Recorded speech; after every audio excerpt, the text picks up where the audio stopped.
President Malpass and our moderator Bill Rhodes on the line here. So just bear with us for one moment while we pull them up.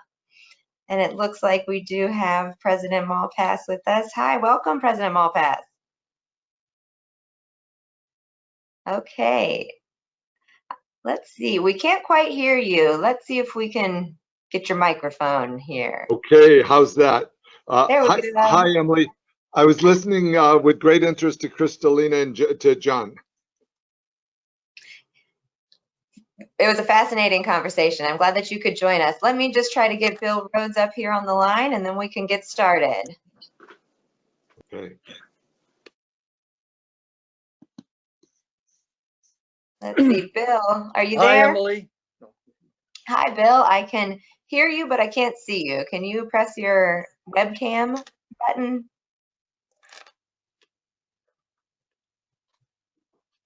How's that? All right. I have both of you. Welcome. Well, let's get going here. So thank you again, President Malpass, for joining us today.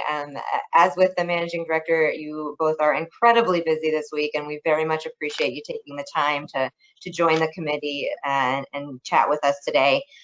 So just a few quick reminders before we get going. We will have some time at the end for audience questions again, so please send those in. Please type them into the questions pane of the webinar toolbar, and I'll collect those and read those aloud at the end. So let me now just briefly introduce our moderator, Bill Rhodes. Bill is currently President and CEO of William R. Rhodes Global Advisors and was former Chairman and CEO of Citibank, where he spent most of his career.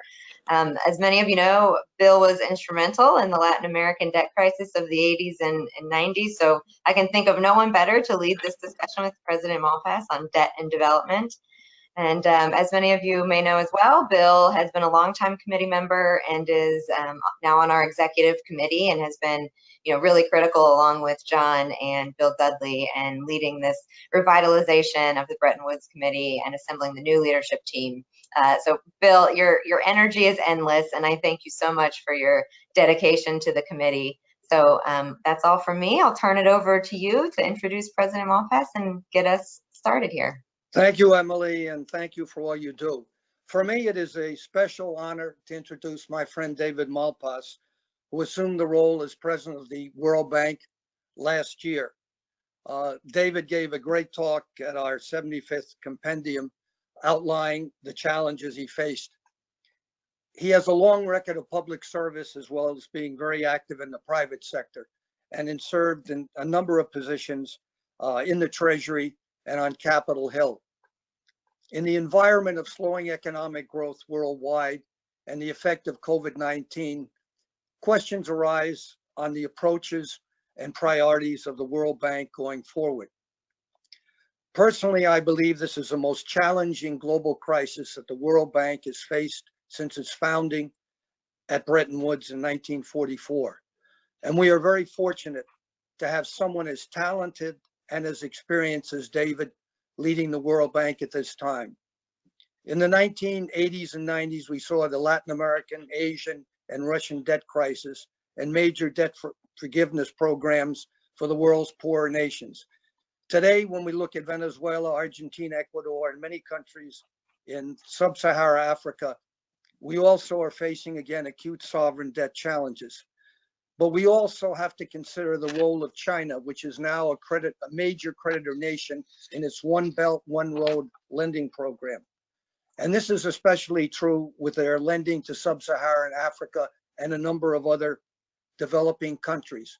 And I think there's been a cause for concern, which David and I have discussed before, about the whole area of transparency with regard to this lending. And so before we open it up to questions, I have to go back again and say I think we are very fortunate with all his experience to have David leaving and the challenge that the World Bank and the world faces today. We've agreed on a couple of the questions and hopefully we'll have time, David, to get through all of the questions that we've agreed on with your staff. Introductory one, I think, is the COVID-19 pandemic has disproportionately impacted the poor. What has the World Bank done to prevent developmental backsliding and protect the most vulnerable in society worldwide. Hi, Bill. It's very nice to see you. And people don't know how long we go back to the severe Latin debt crisis of the 1980s. So as we look at where we are today, it's worse than that. It's broader, for one, more developing countries hit than even in the 1980s. And by some of our estimates, we think the breadth of the downturn is the widest since the 1870s. And so that gives you a sense of the severity. We just put out new poverty numbers showing that extreme poverty will go up by 150 million people in 2021. To put that in context, there's been a rapid fall in extreme poverty over the last really 20 years. And so that's interrupted and made much worse by this crisis. And the inequality of it is stark. The advanced economies have both fiscal and monetary techniques. They're buying huge amounts of assets through the central banks, which puts a floor on asset prices, and also the major fiscal deficit programs. Neither of those is really available to most of the developing world, and so they're facing the crisis without those. What the World Bank has done, and thank you for asking, as soon as the pandemic hit, I told people what I wanted was fast action that would be broad.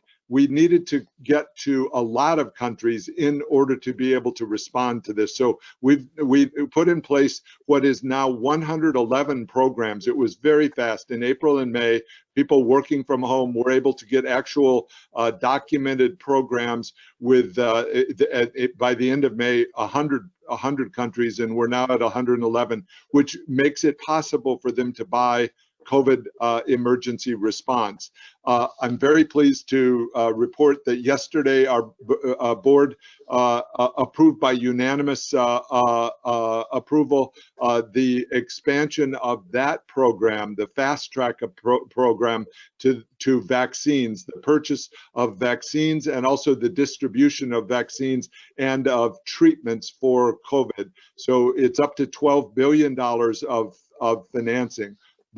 And so that's one aspect of what we're doing, and the other aspect is to have a surge in World Bank activity that in order to meet and provide resources for countries around the world. One notable thing about the World Bank is the amount that is grant resources. It's as much as $16 billion will be grant. So if we put that in context, there really isn't any other source of grant resources around the world that's anywhere close to those amounts. That's made possible by the donations, the cash input from the donor countries. So we're today and over the next couple of weeks going to the IDA deputies to point out that by mobilizing this much of the financing envelope right now, this year, it means that there either will be a cliff, meaning a decline in IDA resources for the poorest countries next year and the following, or we need to look at a supplemental for IDA. We're proposing a $25 billion supplemental, of which $10 billion would come in the form of contributions by the donor countries. So I encourage the Bretton Woods Committee to consider that and to think about the ways that new resources can be used. The World Bank has been an effective user of resources, and given the severity of the crisis, that's something that we should look at. And then, Bill, I wanted to step back for 1 minute, if I may. the reason that the bank is able to be effective in this crisis, or one reason, is when I started at the bank, we made some significant changes in the way it operates in order to focus more on good country outcomes. That was very important because when the rubber hits the road, when there's a crisis, we need to be able to work with each individual country on a menu-based approach. That's what we're doing with COVID.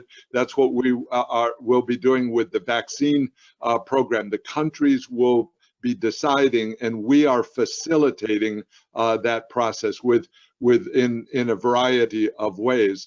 And so what we did beginning in April of 2019 was realign the staff of the bank onto a country-oriented framework. And we also I added a vice president, a second vice president for sub-Saharan Africa, which has, we've been able to put more staff closer to the client. And so what that's meant is very large staffing when emergencies hit. For example, when the Lebanon explosion occurred, we had as many as 200 bank staff and their dependents in Beirut. Some were hurt, but they were able to begin work within 24 hours on the damage assessments. So the World Bank became the core of the damage assessment for working with the United Nations, working with the IMF, but very quickly getting out a damage assessment that's helpful to the government or to the formation. We're working closely with Europe on the Lebanon situation. So I wanted to give you kind of a long answer. I'll try to be shorter in the other answers, but what I wanted to point out is the importance of the resources, but also I know we're going to talk about the debt situation facing the poorest countries and even the middle income countries as we go forward. So let me turn back to you, Bill, and I'll shorten up here as we go. Thanks. Well, I think it's quite impressive what you've outlined, the changes you've made since you've taken on this role exactly a year ago. Not surprising to me, given your history and track record. But how would you characterize the effectiveness overall of the multilateral response and international coordination efforts, including the work that's being done by the G20?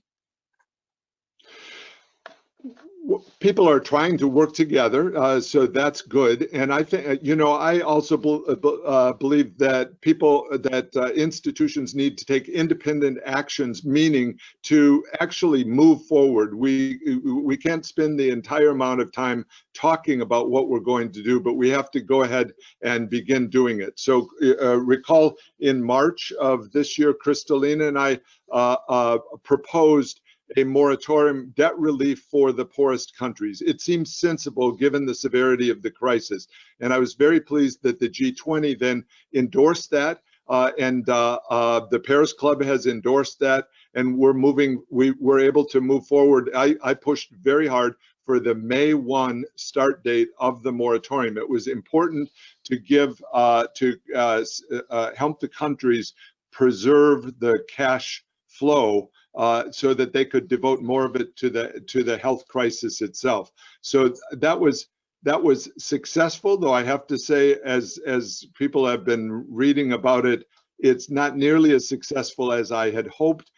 For two reasons. The commercial creditors decided they didn't want to participate. They wanted to continue draining resources from the poorest countries, and some of the official bilateral creditors haven't fully participated. Notably, China hasn't been a full participant, and so these have meant that the benefit from the debt reduction, from the debt relief process that was originally envisioned hasn't been as full as it should be. I'm pleased today the G20 is endorsing an extension of the moratorium, and also they've made some improvements in the term sheet.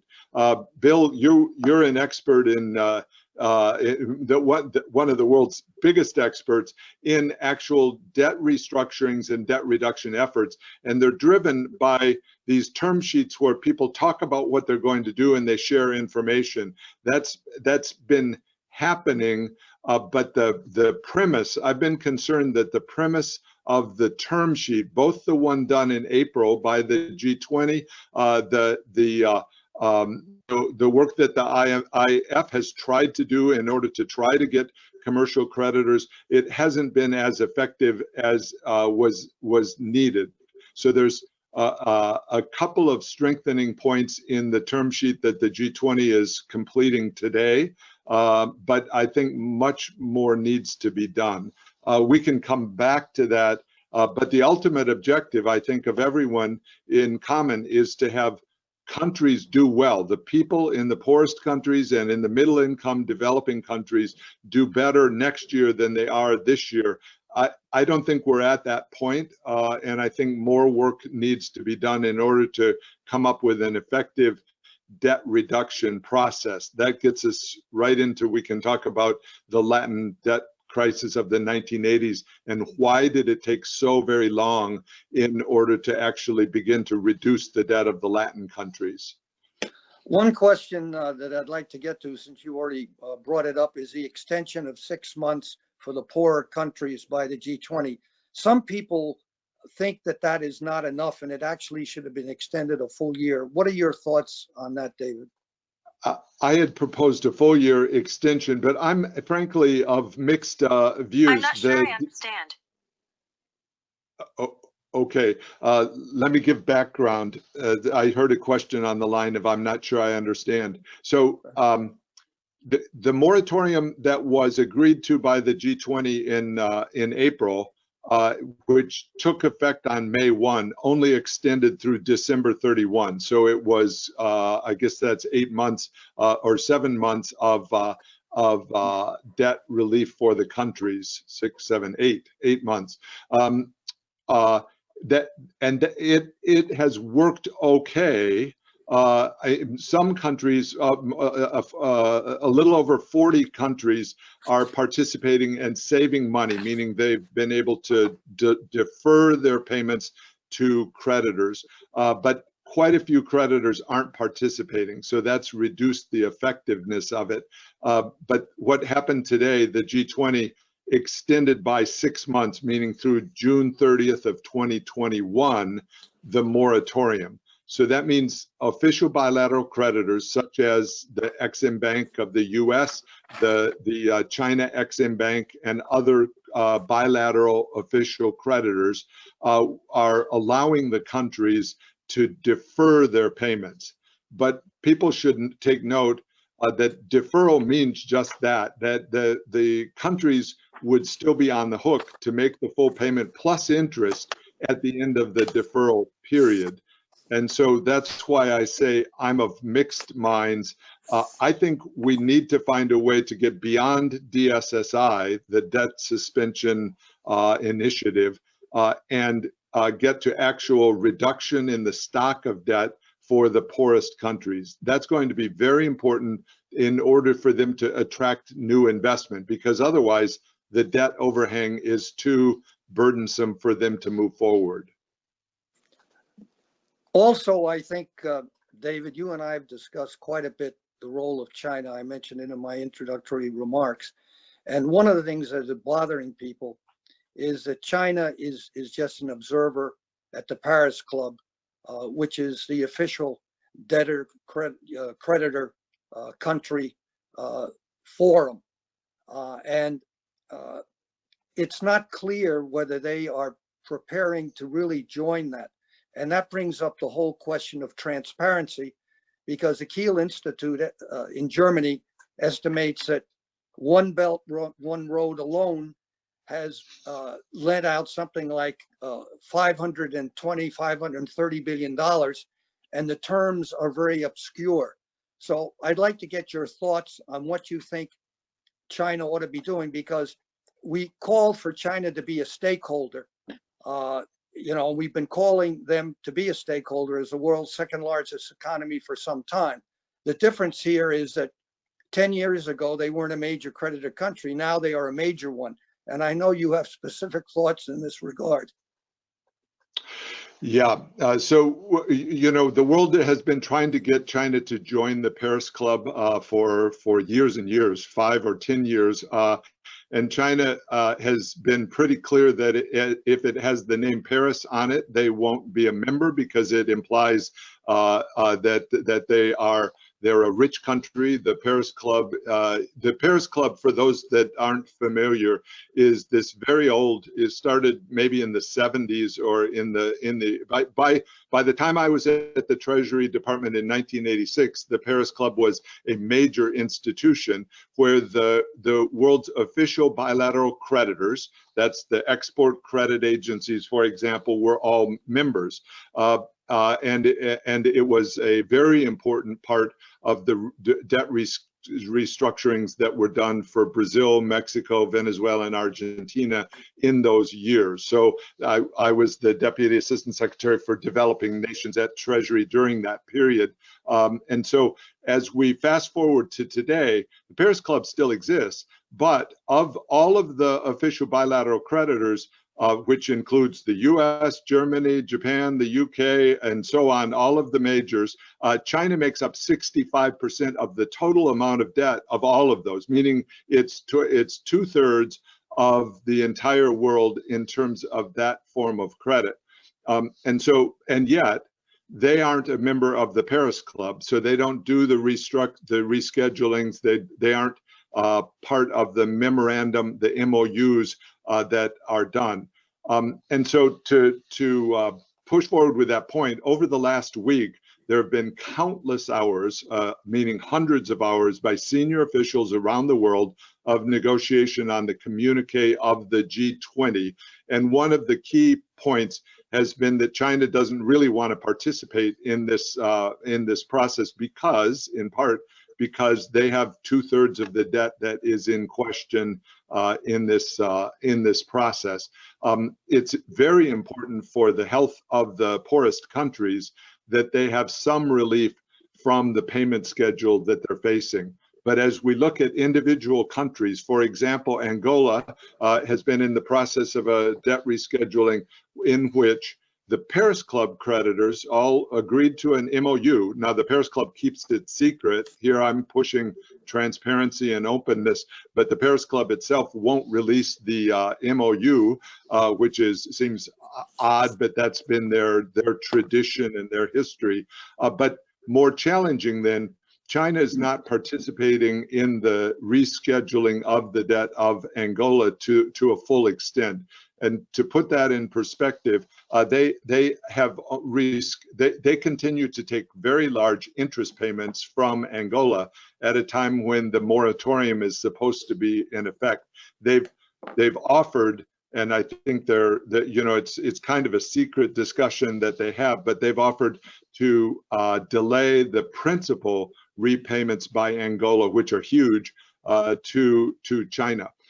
Bill, I don't want to bore the audience, but it's important that people hear the term net present value. So if I could describe it to people, net present value is a way to calculate the time value of money. So if you owe me $1 billion, or for some of these countries, $3 billion, and I say that you don't have to pay this year, you can pay me next year, you can see that that's worth some amount of money to the country.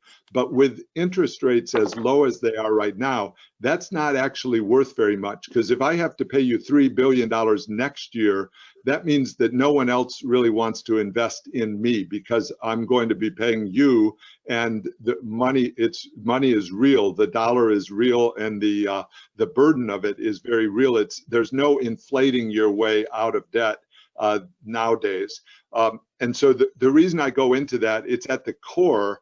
For example, over the last week, intense negotiations in the G20 working groups over the terminology of the net present value calculation that would be done in providing relief to these countries. And the reason that's so important and so, I think, mixed up, it's not, that process is not working well at all because it doesn't recognize the lowness of interest rates that we are now, that now benefits the world, but it also means that the burden of the debt on the poorest people of the world will be there almost permanently. So 5 years from now, 10 years from now, if they owe $3 billion today, they're going to owe $3 billion 5 years from now. And that's just too heavy a burden to give them light at the end of the tunnel. So I've been arguing very strongly that we need to reduce the stock of debt, that you can play the numbers game and say, well, you're giving some benefit by delay. It's extend and pretend. So you extend the term of the loan and you pretend you've done a favor to the debtor. And that is the core of what was approved, what's going on today. So we're kind of having an argument in the media today about what the G20 wants to call a common framework for the treatment of debt, which is very, very different from a common framework for the reduction of debt, which is what I'm advocating. So the world is a little bit stuck, and I think it would be good for the Bretton Woods Committee to think about this. I was in Nick Brady's office in Treasury when the idea was hatched. Actually, the framework was developed that would reduce the amount of debt of Latin America. It was the breakthrough in the Latin debt crisis in 1989, and then it was presented to the Bretton Woods Committee as the launch spot for the Brady Plan and the Latin debt reduction in early 1990. And so in the same way, I think the Bretton Woods Committee could think of it. We are in need of a rapid rethinking of the debt reduction scenarios that are available to the world. We're talking about a different set of countries. The poorest countries of the world have this giant amount of debt. The World Bank just released statistics early this week on the size of the debt. It's jaw-dropping in terms of the hundreds of billions of dollars that are owed that simply aren't payable. So the sooner that the international system can get its arms around this idea and begin to set up tools to reduce it, the sooner that we can get started on a resilient recovery, a greener recovery. Everyone talks about a greener recovery, which is what we want, that's resilient and durable. But right now, there's not a technique to get there because the size of the debt is so daunting. Well, as you know, I'm very familiar with that because I was the one Nick Brady asked to gather the commercial banks and creditors together to help implement the Brady Plan. And so this is something that we are planning to take up, just so you know, in a special group at Bretton Woods, as you asked. Final question, because we're running out of time, but the whole area of corruption, given all these flows going to the emerging markets for COVID-19 and other programs are raising concerns. And you and I have discussed this before, and this is something that Jim Wolfenson concentrated on. So if you could just say a few words about that before we close out and take questions. The World Bank has what's called the governance practice, which includes some corruption standards, but it's a difficult topic because many of the governments in the weakest countries have become presidents for life, and so it's very hard to work with the countries where it's relatively common practice. So what the World Bank does is we have high standards. The IFC, the International Finance Corporation, has high standards with regard to who we can work with, and the sharing of information on whether the money is going to the intended purpose. But money is fungible. It becomes very difficult. For example, and I face this problem every day. if we support a social safety net in a country, and that causes or allows the government of the country to divert resources that otherwise would be going into that social safety net, to divert the resources into some other purpose, meaning a pet project of the leadership, for example. Do you want to do that? Is it helpful to the country to put money in if you know that many of the resources are being wasted? That's one reason we wanted to do the direct COVID response, which was specific. We set up a menu of options. Bill remembers that term from the 1980s. So I wanted to do it. That was the idea, that different creditors would want to use different techniques for debt reduction. Okay, great. So what we wanted to do with our COVID response in April was to have the countries have a menu of what they might want to buy in order to fight COVID, because some countries wanted ventilators, some wanted oxygen, some wanted masks, some wanted personal protective equipment for doctors and nurses. And so we set up explicitly at the beginning a menu of options for countries, and that facilitated, that helped us do it fast. So one of the things I really want to push right now is we need a process of debt reduction for the countries urgently. And so that means I don't think if we wait a year, we're going to see a lot of disorganized defaults. Even Zambia today, I don't know if you saw, was missing a very important Eurobond payment. So we'll see more of that disorganized, disorderly defaults, which is very costly to the people of the country and really to the world community. So we've got to work fast now to avoid that. And I'm afraid the G20 efforts are not really going far enough at all, because they've been dominated by creditors. The G20 is a creditors group that don't really at the core want to do this debt reduction process. So I'm a bit frustrated. I can imagine. Well, you've given us a tour de force, but I know there are questions. And so Emily, I will turn it over to you to manage the question and answer period. Okay, thank you. Thank you, President Malpass, and thank you, Bill. We do have a couple of questions here, so maybe we'll continue on with the 1980s theme. And one of our members, William Janis, asks, are debt equity swaps similar to those used in the 1980s debt crisis feasible today, or would there be pushback? Good question. We should examine that. That's an idea. But frankly, the countries that I'm working on most now, you know, the DSSI, that's the debt suspension initiative, is the 75 poorest countries. And if you look for equity in those countries, there's going to be it's a more limited universe than what was available in the Latin debt crisis. It's not as common to have equity instruments available that could be used. But definitely, I think we should be looking along the lines of flexibility in how we work through this debt problem. Bill Rhodes, anything to add on to that? No, what I'd like to do is to give as much time, Emily, for questions to David, because as I mentioned, we are going to take this up as one of our first projects.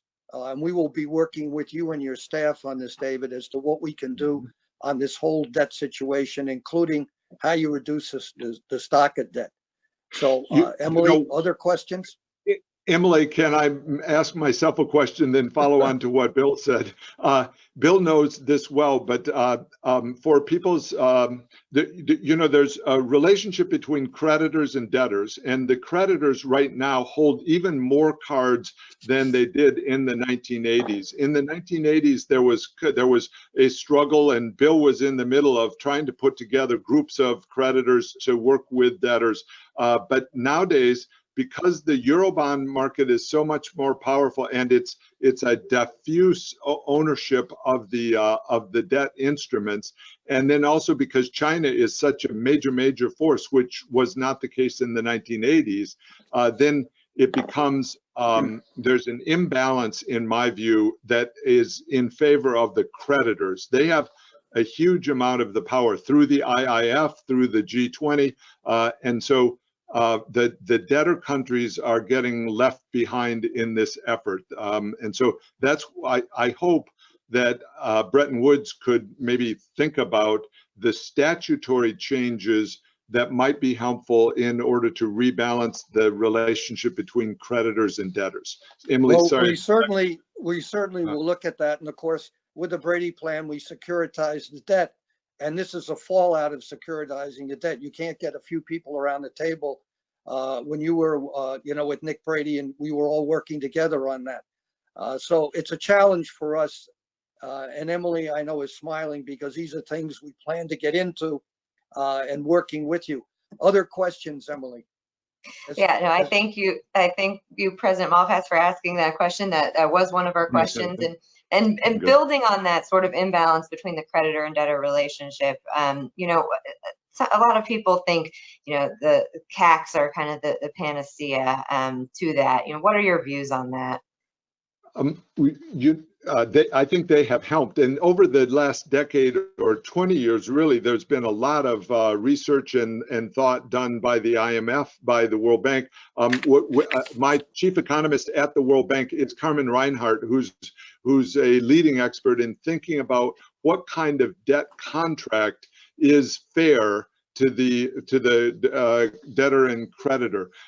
If we take the Ecuador example, they're going through a debt restructuring right now, and I'm worried that for the people of Ecuador, it won't be enough. It feels a little bit like the Latin debt crisis of the 80s, where there were repeated reschedulings, and while that was going on, it doesn't allow for enough new investment. Now, Ecuador has some strong directions and a lot of support from the IMF and the World Bank, and so we may be able to plow through that.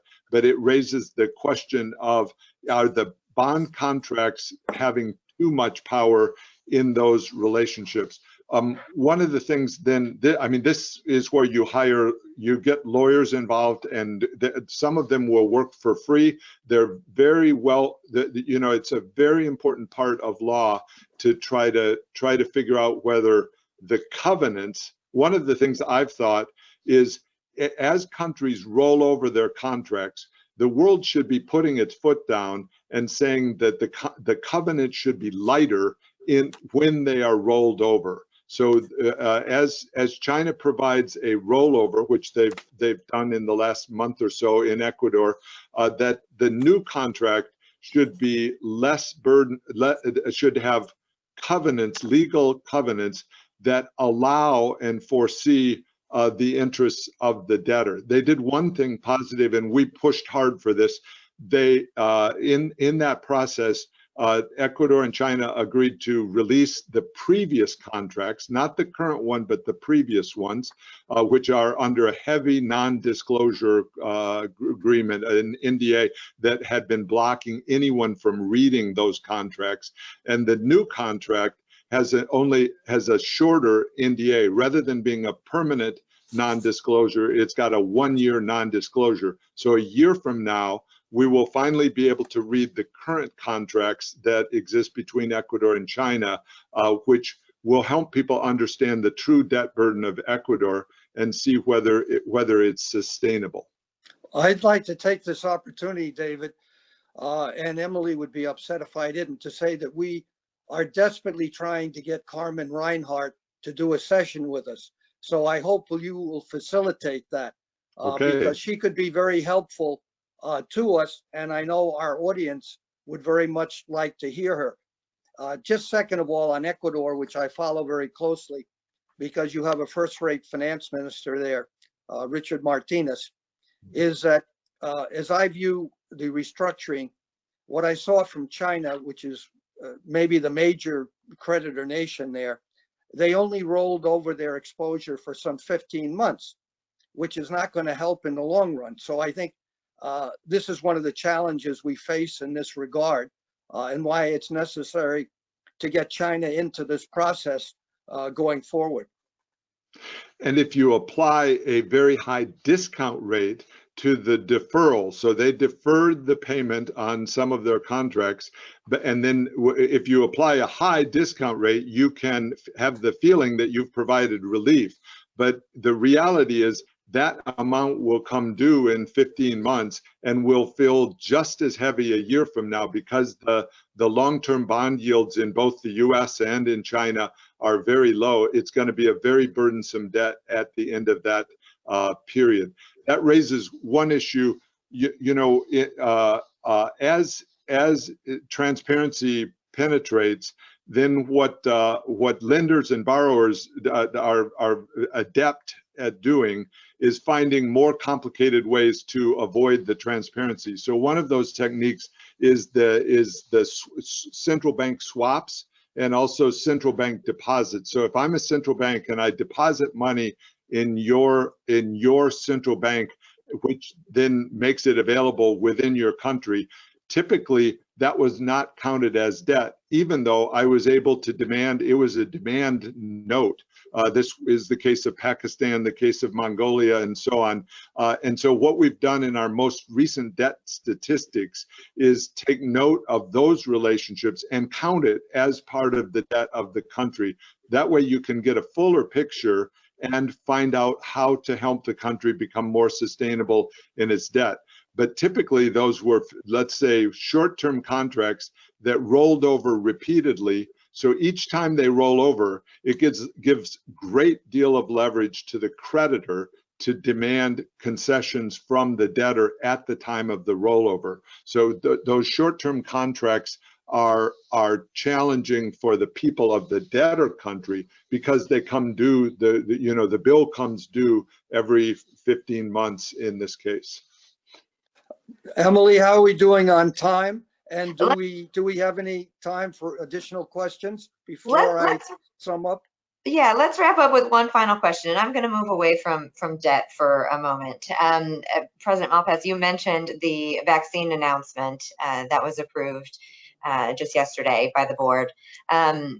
We don't have a global vaccine yet. Why is this announcement so important at this point in time? Yeah. That's right, and maybe it won't be. If no one is able to invent a vaccine, then it won't be as important as it felt yesterday. But I was very happy to get the approval from the board, because then all of the paperwork can start. That's important. We're going to be able to use the same paperwork that we did from April and May, and that means a rapid availability of not only vaccines but also of treatments if those become available. So that part of it is important. And even tomorrow, people at the World Bank can start working with the countries. They're already doing a catalog or an inventory of the vaccination programs and needs in the countries. So, for example, those countries that have had bad experiences in the past with vaccinations, maybe you can build some public support for the idea that vaccination is a scientific concept that can be built on. That would be one. But more importantly, it's the distribution techniques through the hospital systems and the doctors. Those need to be prepared. Those will take months to prepare. And so we needed the approval and sizable sums of money in order to begin that process of preparing for treatments for COVID once those become available. I think that we've had a tremendous discussion, David. Do you have any final words you'd like to leave us with? Certainly, you've incentivized us to move ahead on this whole question of sovereign risk, working with your staff very closely in all of the areas that you've mentioned. But do you have any final comments that you would like to make on any of the things that you discussed with us? Well, I appreciate the relationship with the Bretton Woods Committee. One thing, that we face is explaining ourselves. There's not a lot of global knowledge about what the World Bank does, and there's often misinformation about what is actually going on in country programs. Sometimes the countries themselves claim a different outcome from a program. So I think it's important that we keep the communication going. That includes on climate issues, for example, debt issues. And one thing that I hope Bretton Woods Committee will hold to heart is the goodwill of the World Bank and of myself, but of the World Bank and all of the staff in terms of wanting good country outcomes and dealing in a very transparent way with our clients and with our shareholders, you know, the countries and the taxpayers that are putting in money. We want to be the most transparent and the highest quality development organization in the world. Thanks. Well, we're here to support you in all of these efforts. And I think the World Bank and all of us in the world today are very lucky to have someone with your experience, your drive, and your motivation to get on with all of these subjects in the most difficult period we faced in over 100 years in this world. So thank you very, very much again. And we, as I said again, we're here to support you. We want to work very closely with you and your staff. Emily? Yeah, I'll just echo Bill's comments here. You know, the Bretton Woods Committee will continue its historic role in partnering with the World Bank and figuring out this debt problem and supporting the IDA supplemental and in building public support for your institution. That's what we've historically done, and that's what we'll continue to do. So thank you very much. I'm going to talk with Carmen. She's great, and we talked last night late because she was in the G20 communique drafting sessions, which were endless over the last week. And she'll be a great contact point to help you think about your role in debt. So thank you, everybody. Really appreciate the opportunity to talk to you. And thank you for all you're doing. Bye all. Thanks. Thanks for your time. Bye-bye. Bye.